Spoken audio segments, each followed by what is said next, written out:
우리는 지난주부터 야곱의 12아들에 대한 이야기를 듣고 있습니다. 이 12아들은 이스라엘의 축복의 자녀인 12지파로 변하게 되고, 이 12지파의 축복이 예수님의 12제자로 연결되고, 또 계시록의 24장로로 연결이 됩니다. 12아들을 하나님은 어떻게 하나님의 축복의 지파로, 약속의 지파로 만드셨는가 하는 것이 우리의 관심입니다. 구약에 보면 이스라엘의 대제사장이 있습니다. 이스라엘의 모든 죄를 대신 가지고 피를 가지고 지성소에 들어가서 그 죄를 씻는 분은 유일한 대제사장이셨습니다.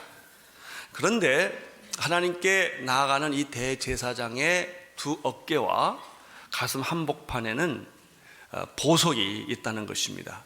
어깨에는 2개의 보석이 있고 가슴에는 12개의 보석이 찬란하게 빛나고 있는데, 바로 그 12개의 보석이 이스라엘의 12지파의 이름이 새겨져 있는 보석이라고 하는 사실입니다. 얼마나 놀라운지 모르겠습니다.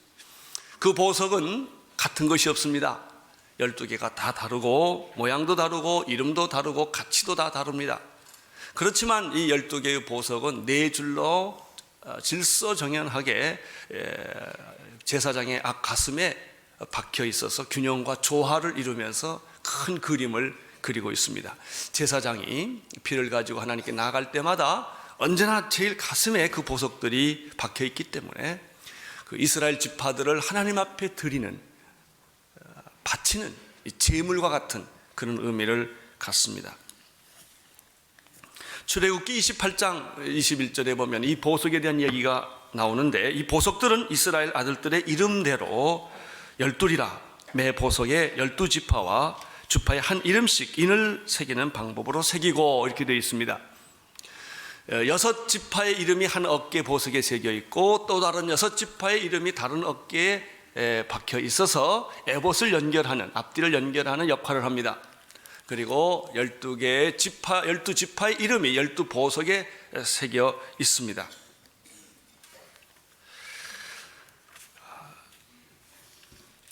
이것보다 더 놀라운 일이 있습니다. 그것은 우리의 영원한 대제사장, 구약의 대제사장이 아니라 우리의 영원한 대제사장이신 예수 그리스도의 두 어깨와, 그리고 예수 그리스도의 가슴에 여러분의 이름과 내 이름이 새겨져 있다는 사실입니다. 우리를 하나님은 보석처럼 생각하십니다. 그리고 하나님은 우리를 가슴에 안고 다니십니다. 너는 보석처럼, 아니 보석보다 더 귀한 존재이다. 내가 너를 얼마나 사랑하는지 내가 너를 내 가슴에 안고 다니는 그런 존재가 바로 여러분이다 하는 것입니다. 그러면 대제사장이 그렇게 자랑스럽게 자기의 가슴에 12개의 보석으로 받고 다닐 만큼 이스라엘 12지파는 훌륭하고 위대한 사람들이었는가? 오늘 성경에 보면 절대로 그렇지 않습니다. 창피하고 부끄럽고 참 그런 허물 많은 과거를 가진 사람들이 12지파입니다. 그럼에도 불구하고 하나님은 그들을, 그의 과거를 보시지 않고 그의 허물과 죄를 보시지 않고 그를 하나님이 보석처럼 바꾸어서 귀하게 여겨주시고 생각해 주신다고 하는 사실입니다.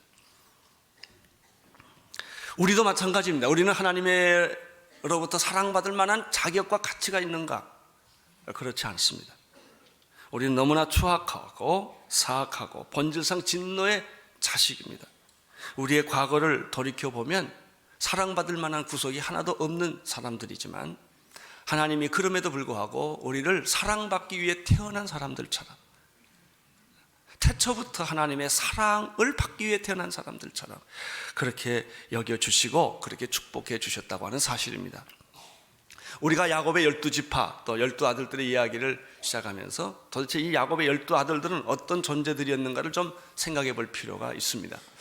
첫 번째는 야곱의 12자녀들을 낳은 그 어머니들이, 여자들이 별로 적절하지 못한 그런 신분을 가진 여자들이었다고 하는 사실에 우리를 놀라게 합니다. 첫째 야곱의 부인이었던 레아는 남편의 사랑을 받지 못했던 그런 여자였습니다. 두 번째 부인인 라헬은 남편의 사랑을 받았지만 임신할 수 없었던 여자였습니다. 세 번째 부인인 실바는 레아의 몸종입니다. 네 번째 부인인 빌하는 라헬의 몸종입니다. 다 적절하지 못한 축복의 조상이라고 말하기에는 부끄러운 그런 사람들이었습니다. 그렇습니다. 무슨 메시지가 이 안에 있습니까? 조상이 중요하지 않다는 것이죠. 학벌 자랑, 문벌 자랑, 가문 자랑, 그것은 인간의 추악한 죄악을 덮는 하나의 위선에 불과한 것입니다. 그것이 우리를 구원하지 못합니다. 그래서 예수님을 낳게 했던 그 5명의 여자 중에 4명의 여자는 기생이었고 이방인이었고, 그리고 시아버지하고 관계를 했던 사람이고 남편의 아내였던 이런 여자들이 예수님의 가계를 이루었다고 하는 사실을 보여주는 까닭이 여기에 있습니다. 불행한 환경이나 불행한 부모님 밑에서 태어났다고 그것이 불행이 아니라는 것이죠. 여러분, 그런 일로 인하여 상처받는 여러분이 안 되시기를 바랍니다. 내가 불행한 동기로 태어났거나 불행한 가정에서 태어났거나 내 아버지가 누군지 모르고 세상에 태어났다 할지라도 그것이 여러분의 미래를 결정하지 않는다는 것입니다. 그것이 여러분의 축복을 가로막지 못한다고 하는 것이죠. 하나님은 우리를 축복하시기로 결정했다는 이 약속이 중요한 것입니다. 하나님은 그 약속을 반드시 이루어 주십니다. 우리는 가끔 이런 사람을 봅니다. 한 여자가 길거리에 나가서 강간을 당해서 임신을 해서 아기를 낳는데 그 아버지가 누군지도 모르게 태어난 그런 아이들도 있습니다. 그러나 그렇게 태어났다 할지라도 하나님은 여러분을 축복하시고 눈동자처럼 사랑하신다는 사실을 믿으시기를 바랍니다. 그런 사람들을 통해서 하나님은 위대한 역사를 이루시는 분이 하나님이라는 사실이 오늘 우리는 야곱의 12아들의 어머니의 신분을 통하여 발견하는 놀라운 사실입니다. 이 야곱의 12아들을 통하여 우리가 또 배우는 사실은 뭐냐면 12아들들이 다 그렇게 훌륭하고 똑똑한 아들이 아니라고 하는 사실입니다. 우리는 지난주에 루벤이라고 하는 첫째 아들을 보았습니다. 루벤은 어떤 자녀였습니까? 첫째 아들이었지만 아버지의 침상을 더럽힌 과거를 가진 아들입니다. 그는 서모인 비라와 간통을 했습니다. 그래서 그는 물론 장자권의 위치는 잃어버렸지만 놀라운 사실은 그 루벤이 대제사장의 가슴에 12보석 중에 하나로 찬란하게 빛나고 있다는 놀라운 사실이에요. 실수가 곧 실패는 아니라는 것이죠. 과거에 허물이 있고 아버지 침상을 더럽힌 과거가 있다 할지라도 하나님은 그를 포기하지 아니하시고 그를 버리지 아니하시고 그를 제사장의 심장에 박힌 보석처럼 그를 귀하게 축복해 주시고 축복의 조상의 한 지류를 만들었다는 놀라운 메시지가 여기 있습니다. 둘째 아들은 어떠냐?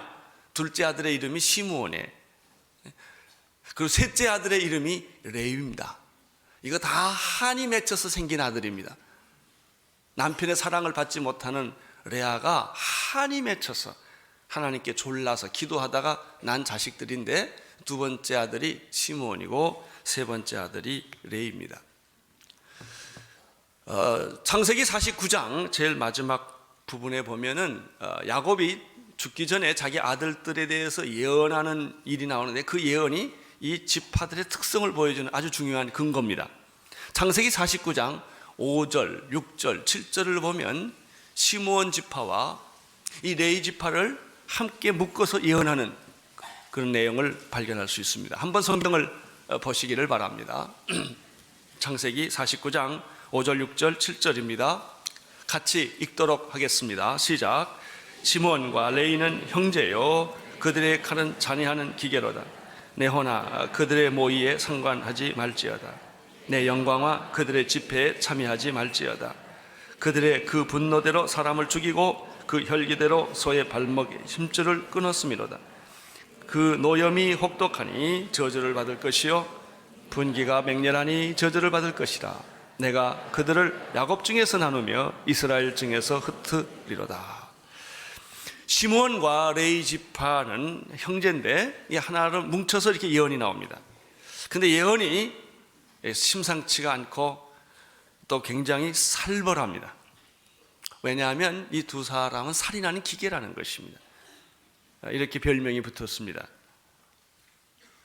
그리고 또 이들에 대한 예언이 그 모의에 상관하지 말고 영광이 그들의 집회하지 참여하지 말고 이렇게 되어 있습니다. 아주 참 어려운 고통스러운 예언이 지금 나오고 있는 것이죠. 왜 이런 예언이 나왔을까? 창세기 34장에 이 사람들에 대한 과거 얘기가 나옵니다. 야곱은 12아들을 낳는데 딸을 하나 낳습니다. 디나라는 딸을 낳는데 이 디나가 참 잘생긴 예쁜 딸인데 성인이 되어서 밖에 나갔다가 이방인 히위 족속 중에 하몰이라는 남자한테 강간을 당합니다. 수치를 겪습니다. 그리고 하몰은 이 딸을 자기한테 달라고 요구를 합니다. 아버지 야곱은 여기에 적절하게 대처를 하지 못합니다. 그 중에 디나의 오빠인 두 오빠 이 시므온과 레이가 아주 화가 머리 끝까지 났습니다. 자기 누이 동생에게 그런 수치를 주게 했던 이 하몰이는 복수심에 불탑니다. 그래서 음모를 꾸밉니다. 결혼해 주기로 약속을 하고 그 대신 결혼하려면 환례를 받으라고 조건을 내겁니다. 이 하몰이라는 청년은 결혼하기 위해서 자기가 할례를 받을 뿐만 아니라 가족과 자기에 있는 모든 부족들이 다 할례를 받게 합니다. 할례를 행한 후에 할례가 낫기 전에 이 시므온과 레이가 칼을 들고 그 집에 습격해서 하몰 이하의 모든 식구를 다 죽여버립니다. 그 사건이 있습니다. 이런 사람이 누구냐? 바로 시므온과 레위입니다. 그런데 하나님이 이런 사람들도 버리지 않았다는 얘기가 오늘 12지파 얘기의 메시지입니다.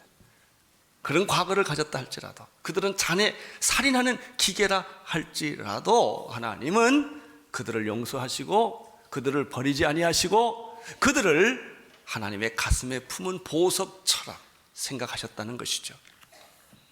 시므온은 이런 지파였음에도 불구하고 보석에 들어갔고 레이는 12지파에 안 들어갑니다. 그럼 그렇다고 레이를 버렸느냐? 그러잖아요. 더 놀라운 직책을 줍니다. 그것은 하나님께 제사 드리는 특별한 직무를 가진 레이 지파로 구분했기 때문에 그가 12지파에 들어가진 않지만 그것보다 더 큰 축복을 받는 지파로 변하는 것이죠. 이제 네 번째 아들이 태어납니다. 그 아들의 이름은 유다입니다. 유다는 어떤 사람입니까? 창세기 49장 8절에서 12절에 보면 유다에 관한 얘기를 우리는 발견할 수가 있습니다. 한번 같이 읽겠습니다. 49장 8절에서 12절까지 쭉 같이 읽도록 하겠습니다. 시작. 유다야 너는 내 형제의 잔송이 될지라 내 손이 내 원수의 목을 잡을 것이요 내 아비의 아들들이 내 앞에 절하리로다. 유다는 사자 새끼로다. 내 아들아 너는 훔친 것을 찢고 올라갔도다. 그의 엎드리고 웅크림이 수사자 같고 암사자 같으니 누가 그를 범할 수 있으랴. 홀이 유다를 떠나지 아니하며 7일자의 지팡이가 그 발 사이에서 떠나지 아니하시기를 실로가 오시기까지 미치리니 그에게 모든 백성이 복종하리로다. 그의 나귀를 포도나무에 매며 그 암나귀의 새끼를 아름다운 포도나무에 맬 것이며 또 그것을 포도주에 받으며 그 복장을 포도즙에 빨리로다. 그 눈은 포도주로 인하여 붉겠고 그 이는 우유로 인하여 희리로다. 아주 아름답고 감동적인 예언이 여기 나타납니다. 유다 지파는 49장 8절 유다는 내 형제의 뭐가 된다고 그랬습니까? 찬송이 될 것이다. 그리고 모든 사람들이 너에게 순종하고 복종하게 될 것이다. 너는 암사자처럼 수사처럼 강한 자가 될 것이다. 그 통치를 상징하는 홀이 유다를 떠나지 않을 것이고 치리자의 그 지휘봉이 내 발에서 떠나지 않을 것이다. 모든 백성은 너에게 순종할 것이고 모든 다른 아들들도 너에게 절할 것이고 그리고 너는 포도주로 인하여 얼굴이 붉어지고 그 이는 우기로 인하여 희어질 것이다. 여러분, 이것이 유다 지파예요. 야곱의 첫째 아들, 둘째 아들, 셋째 아들은 어디 내놓기 부끄러운 아들인데 넷째 아들은 아주 참 귀한 아들입니다. 거기서 발견하는 것은 하나님께서 아들들을 다 망나니로 안 만들어주고 가끔은 좋은 아들을 주신다라는 사실을 제가 배웁니다. 그렇죠. 다 나쁘면 어떻게 하겠습니까? 그럼 또 다 좋으냐? 그것도 아닙니다. 그러나 하나님은 사람 보기에 좋든 나쁘든 하나님은 쓰신다는 거예요. 좋은 자식도 쓰시고 좀 자격 없는 자식도 하나님은 들어 쓰신다는 이 놀라운 하나님의 사랑을 우리는 야곱의 12지파 얘기를 통하여 발견하게 됩니다. 이 유다 지파가 왜 이렇게 귀하냐 하면은 먼 훗날 바로 유다 지파 속에서 메시아가 태어나기 때문에, 그래서 루벤의 박힐 보석 자리에 유다 지파가 대신 박히는 것을 볼 수가 있습니다. 이제 네 아들을 낳았는데 계속해서 오늘은 두 아들을 더 보게 됩니다. 그 두 아들에 관한 얘기가 창세기 30장 1절에 나타나기 시작합니다. 한번 보시기를 바랍니다. 시작. 라헬이 자기가 야곱에게 아들을 낳지 못함을 보고 그 형을 투기하여 야곱에게 이르되 나로 자식을 낳게 하라. 그렇지 않으면 내가 죽겠노라. 이제 레아는 단산을 합니다. 근데 하나님께서 두 아들을 또 주시는데 이게 누구냐면 라헬이 아니라 라헬의 몸종을 통해서 아이가 태어납니다. 왜 라헬의 몸종에서 두 지파가 또 태어나는 것일까? 그 이유는 다음과 같습니다. 레아가 아들을 계속 4명씩이나 낳게 되니까 견딜 수 없는 여자는 라헬이었습니다. 그는 야곱의 사랑을 독차지하고 있었지만 임신되지가 않는 거예요. 마음의 고통과 아픔이 있었습니다. 30절 1절을 다시 보십시오. 라헬이 자기가 야곱에게 아들을 낳지 뭘 보고 그 형을 뭐 했습니까? 투기했다, 질투했다. 그 같은 자매지만 언니는 아기를 낳고 자기는 아기를 못 낳기 때문에 그 언니를 견디는 게 너무나 힘들었어요. 어느 정도 힘들었느냐 하면 야곱에게 이르되 나로 자식을 낳게 하라. 그렇지 않으면 내가 뭐 하겠다? 죽겠다. 우리는 눈을 감으면 충분하게 이 장면을 상상할 수 있어요. 그냥 아마 안방에 들어가서 야곱의 멱살을 잡고 강짜를 부렸는지 아무튼 굉장했으리라고 생각을 합니다. 굉장했으리라고 생각합니다. 난감해질도록 난감해진 사람은 야곱입니다. 왜냐하면 자기 능력 밖의 얘기이기 때문에 이게 어떻게 해볼 방법이 없는 것입니다. 2절을 보십시오. 시작. 야곱이 라헬에게 노를 바라여 가라되 그대로 성퇴치 못하게 하시는 이는 하나님이시니 내가 하나님을 대신하겠느냐 이렇게 말합니다. 야곱도 참 이해가 됩니다. 야곱이 안 하고 싶어서 안 한 게 아니라 야곱의 문제가 있는 게 아니라 지금은 이 라헬의 문제가 있거든요. 하나님이 태를 막았기 때문에 레아는 아기를 낳지만 라헬이 아기를 못 나게 하는 것은 하나님이셨단 말이죠. 야곱이 화를 내면서 이렇게 말합니다. 하나님이 그렇게 한 걸 내가 하나님 대신하겠냐 이렇게 화를 냅니다. 그런데 이제 3절, 4절, 5절을 보십시오. 여기에 라헬이 어떤 반응을 보입니까? 이러한 야곱에 대해서 라헬은 이렇게 반응을 합니다. 3절, 4절, 5절을 보십시오. 시작. 라헬이 가로되 나의 여정 빌하에게로 들어가라. 그가 아들을 낳아 내 무릎에 두리니 그러면 나도 그를 인하여 자식을 얻겠노라 하고 그 시녀 빌하를 남편에게 첩으로 주매 야곱이 그에게 들어갔더니 빌하가 잉태하여 야곱에게 아들을 낳으니라. 여기서 라헬은 믿음을 잃어버립니다. 여러분 부인한테 화내지 마십시오. 믿음 잃어버립니다. 그리고 엉뚱한 짓을 합니다. 이 라헬이 야곱한테 야단을 맞고 독이 올랐어요. 쉽게 말하면 자존심이 발동한 거예요. 화가 난 거예요. 그래서 하나님의 섭리와 뜻을 따르지를 못하고, 하나님의 어떤 섭리와 뜻이 있는데 하나님의 섭리와 뜻은 기다림이에요. 기다려야만 하나님의 섭리와 뜻은 이루어지는데 라헬은 그렇게 하지를 못하고 불신앙적인 말을 합니다. 그것은 내가 아기 못 낳으면 내 몸종을 통해서도 아기를 낳으라는 거예요. 이건 오기죠. 이거는 자존심이에요. 사랑하는 성도 여러분, 하나님 앞에는 오기와 자존심으로 나가지 않기를 축원합니다. 라헬은 그렇게 하지 않았어요. 라헬은 자기의 몸종인 빌하를 자기 남편에게 첩으로 주어서라도 레아를 이기고 싶은 마음이 있었던 것이죠. 3절에 보면요, 3절을 다시 보면 레아가 이렇게 말합니다. 내 몸종을 통해서도 아기를 낳아라. 근데 그 아기가 누구 거라는 거예요? 내 거라는 거예요. 얼마나 잘못된 생각입니까? 자기 몸종의 인격을 무시한 것도 있지만 씨바지로 생각한 거예요. 그것은 자기의 자존심을 살리기 위해서, 자기의 질투심을 살리기 위해서 한 여자를 이용하는 것이죠. 그런 일을 라헬이 서슴지 않고 저지릅니다. 그런데 라헬보다 더 나쁜 사람이 있습니다. 야곱입니다. 4절 5절을 보십시오. 라헬의 이런 제안에 대해서, 잘못된 제안에 대해서 야곱은 아무런 갈등 없이 비판하지 않고 그 사실을 그냥 받아들인 거예요.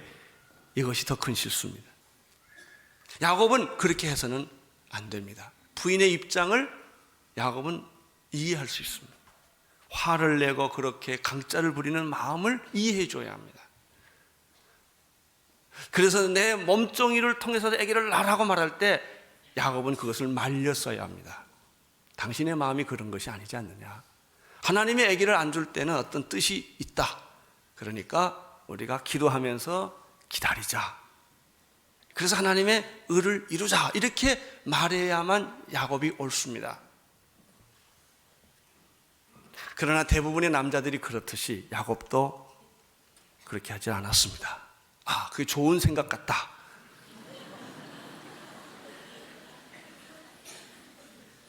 그리고 라헬의 제안을 덜컥 받아들이고 만 거예요.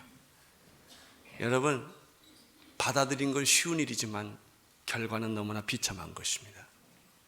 그래서 우리들의 가정이 복잡해졌고 하나님의 축복을 떠난 것은 아니지만 너무나 복잡해지고 너무나 어려워지고 너무나 갈등을 많이 만든 것은 하나님이 그렇게 만든 게 아니라 인간의 불신앙과 인간적인 생각이 그런 결과를 만들어 냈다고 하는 사실입니다. 야곱은 리브가의 제안을 거절했어야, 라헬의 제안을 거절했어야 됐고요. 라헬은 아무리 속상해도 그런 인간적이고 혈기 있는 제안을 해서는 안 됐던 것이죠. 그러나 라헬은 혈기 있는 제안을 했고, 야곱은 그 제안을 무비판적으로 받아들임으로 말미암아 또 다른 두 아들이 세상에 태어나게 되는 것입니다.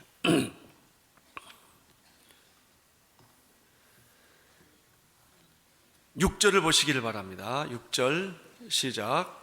라헬이 가로되 하나님이 내 억울함을 푸시려고 내 소리를 들으사 내게 아들을 주셨다 하고 이로 인하여 그 이름을 단이라 하였으며, 결국 한 아이가 태어났는데 그게 단지파입니다. 단이라는 아이가 태어났는데 이 단이라는 아이가 태어난 동기가 뭐냐? 질투 때문에, 하나님의 축복 때문에 태어난 게 아니고 한 여자의 자존심, 그 아기를 넷이나 낳는 그 형 때문에, 레아 때문에 생기는 분노를, 억울함을, 분함을 참지 못해서 생겨난 자녀였다고 하는 것입니다.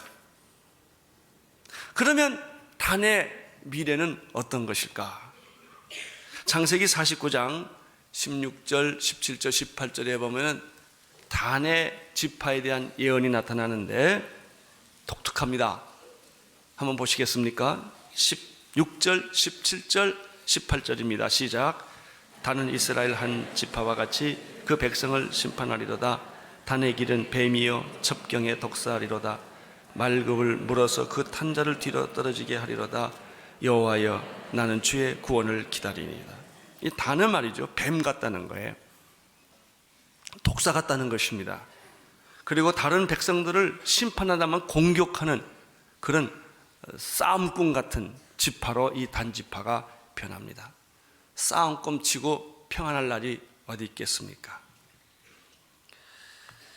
달리는 말에 발굽을 독사가 물면 말이 놀라면 그 말의 탄자는 뒤로 넘어질 거예요. 그렇게 하는 지파가 단지파였다, 이렇게 되어 있습니다. 단지파에서 태어난 사람 중에 한 사람이 그 유명한 삼손입니다. 또 단지파는 나중에 우상숭배를 합니다. 계시록에 보면은 14만 4천 지파가 나오는데 그 중에 단지파가 빠져 있습니다. 그렇지만 단지파는 이런 운명을 가진 그런 지파로 변했지만, 놀라운 사실은 그런 단지파도 보석 중에 하나로 제사장의 가슴에 찬란하게 빛나고 있었다는 것이죠. 여기에 우리의 감동이 있습니다. 그 사람의 행한 대로 보면 구원받을 수도 없고, 그 사람이 과거에 지나온 일들을 계산해 보면 축복받을 수 없는 사람임에도 불구하고 예수님은 당신을 버리지 않고 보석처럼 가슴에 품고 다니신다는 이 놀라운 사실을,